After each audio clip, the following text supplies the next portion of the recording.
श्री स्वामी समर्थ.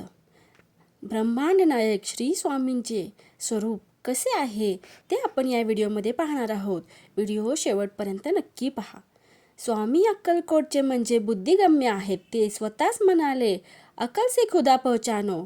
निष्क्रिय व जुजबी वागणाऱ्याला आणि चिंतन न करणाऱ्याला स्वामींच्या कृपेचा व शक्तीचा बोध होणार नाही.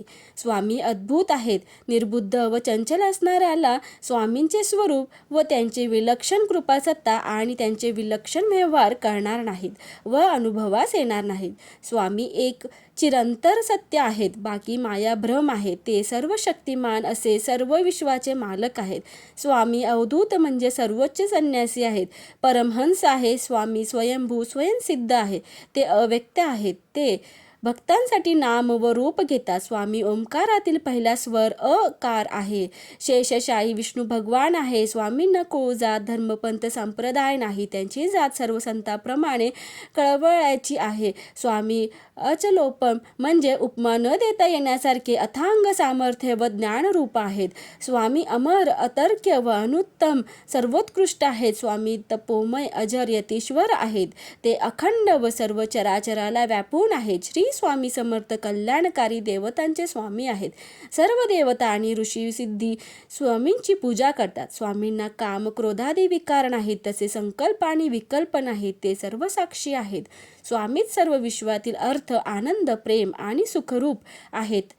स्वामीच सर्व जीवातील प्राण व तेज आहेत. स्वामी नित्य जागृत आहेत. म्हणजे स्वामींची सर्व देवस्थाने स्वामींच्या अस्तित्वाने जागृत आहेत. स्वामी महाराज हे अति सूक्ष्म व अति विराट वटवृक्षासारखे वटवृक्षाच्या तळी व मुळात आहेत. म्हणून साध्या पार्थिव दृष्टीला त्यांचे दर्शन होणे अवघड आहे. स्वामी निरालंबासनी आहेत. म्हणजे ज्यांचे आसन कशाच्याही आधारावर अवलंबून नाही. त्यांचे स्थान चंद्र, सूर्य, तारे उदयास्ता पलीकडे आहे. हे सर्व विश्वाला व्यापून दंशांगोळे उरलेले आहे. स्वामी सर्व जीवांचे हृदय म्हणजे जीवलग आहेत. जीवांच्या उद्धारासाठीच त्यांनी सदेह अवतार या मृत्यूलोकात घेतलेला आहे. स्वामी अंतसाक्षी प्रत्येकाच्या हृदयात असणारा व अनंत परमात्मा आहेत. स्वामी अतींद्रिय स्मृतगामी म्हणजे स्मरण करताच हाक मारताच भक्तासाठी अवतीर्ण होणारा साक्षात ईश्वर आहे. स्वामी अमुख्य आहेत.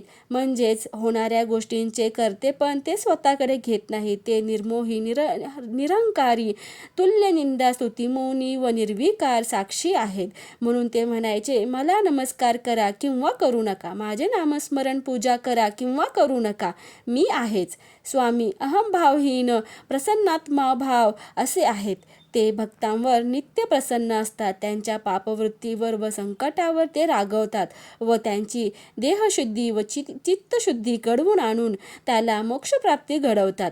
स्वामी त्रिलोकाश्रय म्हणजे स्वर्ग, पृथ्वी व पाताळ यांचे आधार व आश्रय आहेत. स्वामी आत्मसंभव आत्मतत्वातून व निजरूप आणि निजानंदातून प्रेरणा किंवा स्फूर्तिरूप व्यक्त होतात. स्वामी त्रिविध तापहर जन्म, जरा, मरणाऱ्या अवस्थांतील यातना आणि अधिभौतिक, आदिदैविक आणि आध्यात्मिक तापहरण करणारे भक्त, काम कल्पद्रुम भक्तांच्या सर्व इच्छा पूर्ण करणारे आणि सर्व संकटांपासून वाचवणारे आहेत. स्वामी परमेश आहेत. इष्ट इति ईश्वर या सर्व विश्वांचे कल्याण, मंगल, सुख, समाधान केवळ स्वामी अत्युच्च कोटींची शक्ती आहे. बाकी सर्व भ्रम व माया आहे. या मायेच्या नादी लागल्याने, तिच्या मोहात पडल्याने केवळ अकल्याण व दुःखच आहे. स्वामी संगर विवर्जित म्हणजे मोहमायेपासून दूर असल्याने संयमी असे आहेत. म्हणून रागावर सुद्धा त्यांचे नियंत्रण आहे. स्वामींचा क्रोध सर्व विश्वाला परवडणारा नाही व म्हणून ते सर्वसामान्य जीवावर रागवत नाही. त्यांच्या दुष्प्रवृत्तीचे व्यवहार ते सहन करतात. सुंदराबाईची मनमानी. सर्व विश्वच आपल्या हातात गोटीच्या स्वरूपात धरून ठेवले आहे.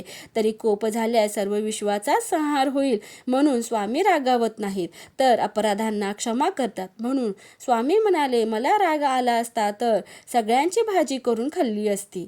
स्वामी भावविनिगर आहेत, म्हणजेच मोहापासून निर्माण होणाऱ्या ममतेचा स्पर्श स्वामींना नाही. स्वामी चिदंबर व दिगंबर आहेत. चित्त आणि दिक् हेच ज्यांचे वस्त्र आहे, असे विराट रूपी ते चिन्मय चैतन्य रूप आहेत. स्वामींची कृपा उदंड व त्यांच्या मुखातून येणारे श्रीवचन हे अविनाशी त्रिकालबाधित सत्य आहे. स्वामी म्हणतील तेच शेवटी खरे होईल. स्वामी कालांतक आहेत, म्हणजेच माया स्वरूप काळशक्तीचा अंत करणारे आहेत. त्यासाठी ते कृतलक्षण म्हणजे सर्वादा सिद्ध आहेत. ते कृपासागर आहेत. ते कृतनाश, कृतांत, कृतलक्षण आहेत. सर्व कर्मे स्वामीच करतात. उत्पत्ती, स्थिती, लय. स्वामी कृतागम म्हणजेच वेद निर्माण करणारे आहेत व श्रुती, श्रवण, स्मृती, स्मरण यांनी उपासनेस योग्य अशी विभूती आहे, कथित आहेत. स्वामी चतुरात्मा आहेत, म्हणजेच ब्रह्मा, विष्णू, महेश व माया अशा 4 स्वरूपात वावरणारे. मन, चित्त, बुद्धी व अहंकार याद्वारे व्यक्त होणारे नित्य शुद्ध मंगल असे सूक्ष्मरूपी चारुलिंग, शुद्ध मंगल असे सूक्ष्म कारण आहेत. म्हणून स्वामींनी भक्तांना म्हणून स्वतःचे प्रतीक म्हणून स्वामींनी भक्तांना आत्मलिंग भेट दिले. स्वामी बुद्धिपती, श्रीपती, पृथ्वीपती, यक्षपती व देवाधिपती, सर्व देवतांचे देव, सर्व सरकारांचे सरकार आहेत. त्यांच्यापुढे कोणाचीही सत्ता नाही. स्वामी हे विश्वातील तेज, प्रदीप्त मूर्ती आहेत. ते तेज स्वामींच्या नेत्रातून प्रकट होते, म्हणून स्वामींच्या नजरेला नजर देता येत नाही. श्री स्वामी समर्थ. व्हिडिओ आवडल्यास व्हिडिओला लाईक, शेअर आणि सबस्क्राईब करायला विसरू नका. धन्यवाद.